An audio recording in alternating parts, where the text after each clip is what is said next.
Yes, I 100% support an NDO. It is the job of our government to protect all of its citizens equally under the law. And when our federal government doesn't do so, it is incumbent that our local government fill that void, as it is the first line of our defense. You know, Chandler, as a city of innovation, is one of the only major cities in the East Valley that does not have an NDO in place. You know, we have over 20 years of precedent nationally that NDOs work and that they are not vehicles to exploit businesses financially or vindictively. Our city pays GPEC around $150,000 per year for economic development consulting. GPEC, East Valley Partnership, and the Chandler Chamber of Commerce are three of the largest business representation organizations that support NDOs as employment attraction and retention tools. As your council member, I would support an NDO that is carefully crafted and considered by all stakeholders in which an NDO would impact. You know, as I said, Chandler is one of a city of diversity, of innovation, but and all welcoming. But if we are not, we need to be order. We need to talk the talk if we are going to walk the walk in the sense of this NDO. Thank you. Farhana Shifa, your position on the NDO. Thank you. Chandler is the most diverse city. Look at the candidates here, and so look at the council in our city. So we have all types of representation, and our biggest employer, Intel, hires most qualified workers from the diverse background, all types. We cannot legislate people's heart. A legislation, if that doesn't have any enforcement, that's not going to change the habit of the people. So for me, the way the NDO is crafted, that's not sufficient enough because our US Constitution First Amendment already protected all Americans, and our Chandler City has been doing a great job. And also our EEO law has been described who are the people are protected, such as race, color, religion, sex, national origin, disability, age, sex discrimination, and genetics. So in our city, if we want to have a legislation just as a proclamation, that's not good for us. But if we can craft it more finely and we can do the fact check and we can protect the constituent, that would be the great way. And also, not only my voice, we should be waiting till July to DEI, the department, giving the survey result to the council and to the city.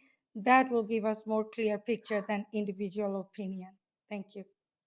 So do you support or not support what the council is looking at? You want to know yes or no? Yes. Okay. So no, the way it is crafted right now, no. Okay, thank you. Jane Poston. There we go. I support an NDO in Chandler. As a small business owner and as part of the Chandler Chamber of Commerce, I was a part of actually bringing this issue forward from our business community to our city council. And it is disappointing that they have yet to take up this issue despite the strong recommendation of the business community.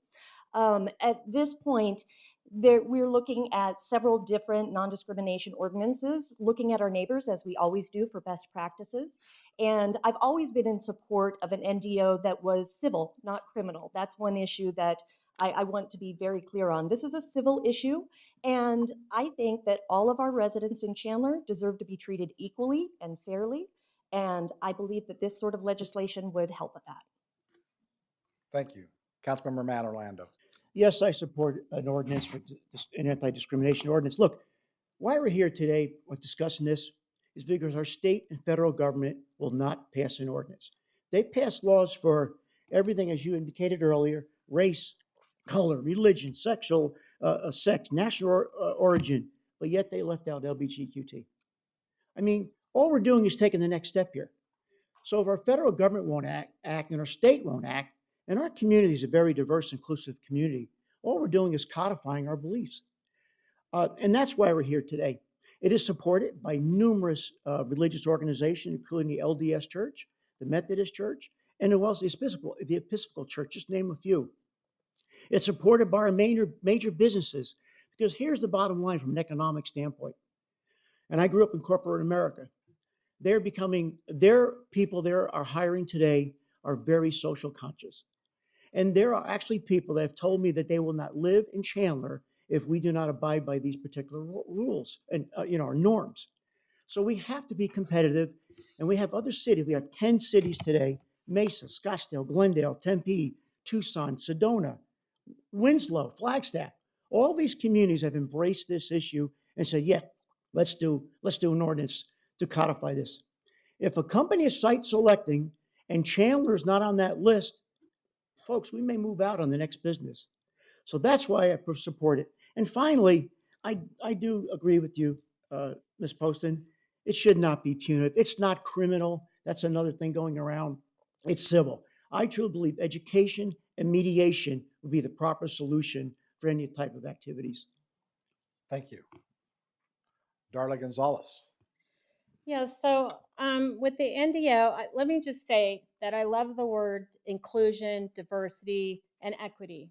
My license plate is justice for all. So I work full time in trying to create an equal playing field for all people. And I love justice and I love equality. But having said that, I've been talking to people who are for it and I've been talking to people who are against it. And I haven't really seen it or read it to even form my own yes or no. I'm trying to find out and do my due diligence before I come to a conclusion on whether I would vote yes or no on this. And that's just the honest truth. So no position at this time? No position at this time. Okay. All right.